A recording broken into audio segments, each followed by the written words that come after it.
Hey guys, I'm just making a chuck roast here. So I've got my chuck roast in the pot. I heavily salt and peppered both sides, and I'm just going to go ahead and saute that in my Instant Pot. I'm going to do about 5 or 10 minutes on each side, get it nice and brown. I'm just going to flip this guy over. It should be getting nice and brown.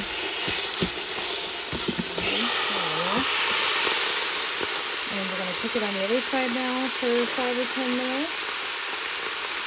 Great, I just pulled out my chuck roast and set it to the side. And I'm just going to put a little more olive oil in here. And then I'm going to go ahead and start sauteing my onions.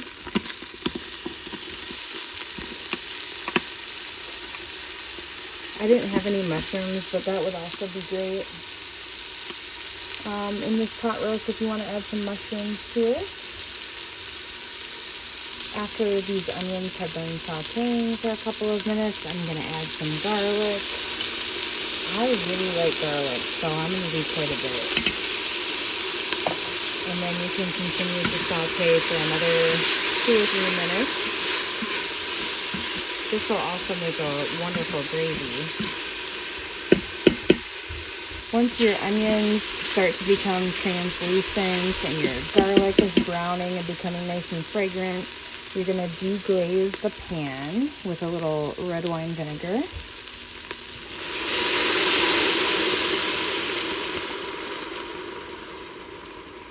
I like to deglaze my pan because we can get all these nice brown bits off the bottom, which is really important for just that depth of flavor that we want. So go ahead and deglaze for a few minutes here. All right, once your pan is deglazed and you've got all that goodness, you're gonna add a cup of water and a beef bouillon cube. You can also use beef stock. I didn't have any. A couple of tablespoons of soy sauce. And a couple of bay leaves. And then we're also going to add some fresh thyme. I freeze that from my garden. And fresh rosemary. So I have that all year long in my freezer, which is really nice. You can go ahead and shut off your pot now. So this is kind of what we're left with.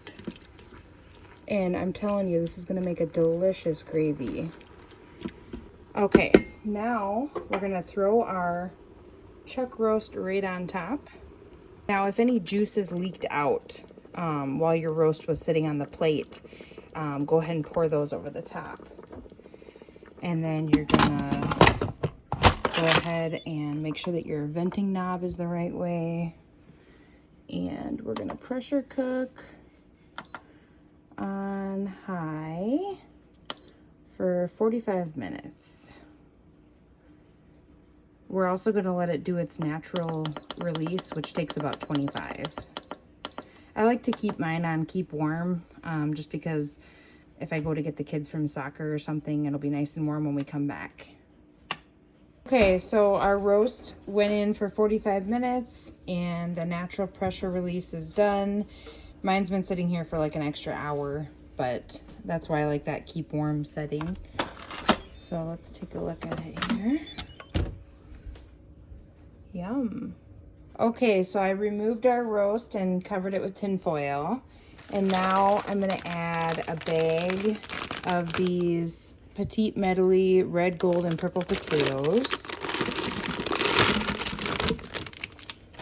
And then I'm also gonna add a bag of these sweet petite carrots.